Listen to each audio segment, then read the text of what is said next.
Thank you very much. Let's get more on this provocative rhetoric on nuclear weapons from both President-elect Donald Trump and Russian President Vladimir Putin. Joining me from Scottsdale, Arizona, is Republican Congressman Trent Franks.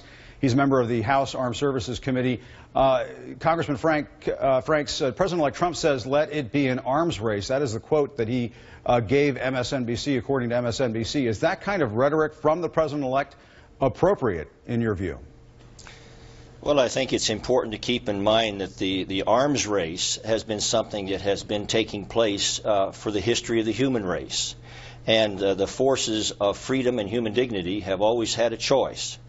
We either stand by and let the enemies of freedom prevail in that race, or we make it clear to the world that we have both the capacity and the commitment to win any arms race that takes place, and thereby prevent those that are enemies of freedom from entering that kind of a dynamic in the first place. There's sort of a deterrent, not only in terms of weapons, but also in terms of how we have philosophy. Sure, but Donald Trump has not even been sworn into office. Should he be starting an arms race before he's even Well, I don't think that's what he's doing at all. I think you know, sometimes Donald Trump's communications may not always be the most diplomatic or the most elegant, but he's got the principle right. If he makes it clear that America will always deal from a position of strength, that we at once tell the world that we have no designs on hurting anyone, but there is no trying to force any sort of a major offensive against us, because we have the capacity and the commitment to take care of ourselves. And the fact is that our nuclear armament is about 5% of our defense budget. Our defense budget is about 17% of our entire federal budget, and that means for 1/10 of 1% of the GDP of this country, our nuclear arms capability has prevented World War III for 70 years.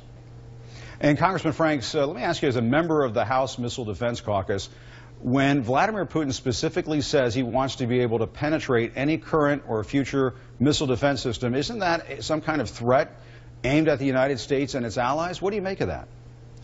Well, you know, it's kind of ironic that you'd ask that question, because the same question occurred here 8 or 10 years ago when we were talking about modernizing our space capabilities.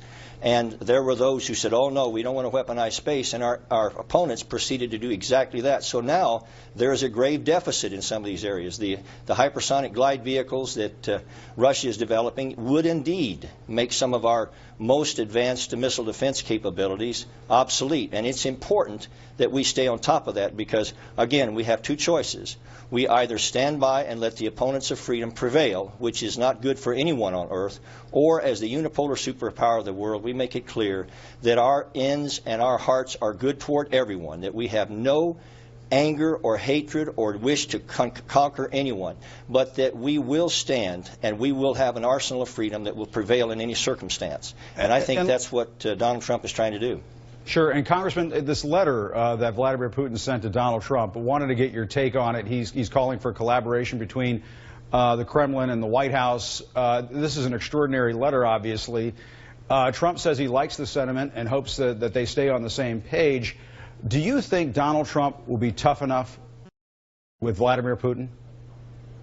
Well, I think the contrast between Donald Trump and Barack Obama is profound beyond my ability to articulate. Vladimir Putin has proceeded to mop the world up with Barack Obama.